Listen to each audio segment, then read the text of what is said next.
I think I like Oasis so much because they sort of represent a time in my life, I guess. They were a massive part of my life between the ages of sort of 17 and 25, and they were the band of the 90s, and just the soundtrack to my youth. I remember being in the Woolpack pub in Norwich. I was about 18, sitting with my boyfriend at the time, his friends, and we were all sitting in the Woolpack.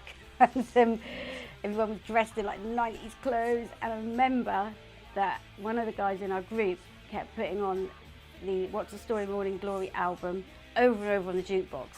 That's when I knew that I was really, really into them, because we kept putting it on the jukebox over and over. And we sat there, we were all about 18, 19, and it was probably the first time I realised I was really into them. When they did come on the scene, it was like, you know, their music sort of, you know, came into the charts and started being played, and then it was just this kind of like, you know, snowball effect, and they just got big really quickly, and they sold singles and albums really, really quickly. And I remember liking them really quickly as well and being really into them. The rivalry between Oasis and Blur fans was a huge thing. It sort of divided the country. You were either Oasis or Blur.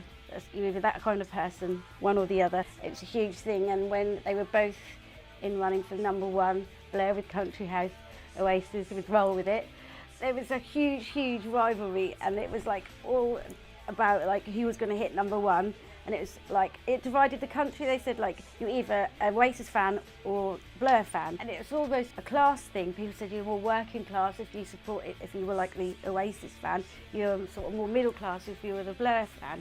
There was big rivalry between Oasis and Blur fans, but I was actually a Blur fan as well. And I went to loads of Blur gigs. So I was kind of like, yeah, I liked both bands, but there was massive rivalry between fans, not so much between the bands, although there were comments and stuff at award shows and Brit awards and stuff like that. But yeah, there was a bit, sometimes there was a bit of a north-south divide. So Oasis were the northern band and Blur were the London southern band. So it was a bit of that, but yeah, it was quite intense. A lot of press recently about you saying that you fancied Justine, Damon's girlfriend. Is it true? Yeah. Do you think that'll wind Damon up? Yeah. I went to see Oasis in concert in Nebworth. It was amazing. It was just so many people. I've been to festivals before, but the amount of people there was just like, it was like a sea of people. Because it was at Nebworth, and it was like a bowl, so it goes down in a dip. So it was, you could actually see the stage unless you were really right at the front. You couldn't get to the front. I was at the back. I sat on my boyfriend's shoulders, and then you saw it all on screens. And then there was an ice cream kiosk, which wasn't being used towards the end of the night, and we got on top of that so we could see better. So I went to Nebworth. I must have been 17 or 18, and I remember it really clearly. I've still got my wristband, which says Pit 1 on it, and I have my ticket. I remember getting on a bus from Norwich and getting a bus to Nebworth, and I remember thinking we were going to be there so early, we might actually get a chance of going to the front. And we got there, and buses were arriving, and people were just legging it from the buses to the entrance. So we just got our bags with us, and we just absolutely legged it. And we knew that it was sectioned off in pits. So unless you got in Pit 1, you weren't going to be anywhere near the front because you'd be in the next section. And we legged it down, and we got into a queue, and we were just waiting to see what wristband we were given. And I remember every time you could hear somebody being given a Pit 1 wristband, because they'd be screaming and like shouting, and yeah, massive elation. And we got to the front, and we got a Pit 1 wristband, and we managed to get to the front row, which was insane.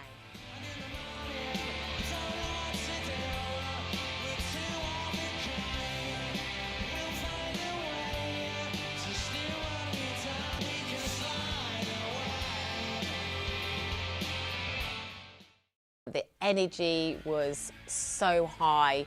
everybody just wanted to be part of a really historical moment. There were so many people there. It was like one of the biggest gigs of all time. And it was kind of, what made it so different was that it was before social media and it was before mobile phones. So this wasn't like, this was a coming together of fans in one place to see Oasis in a way that had never happened before.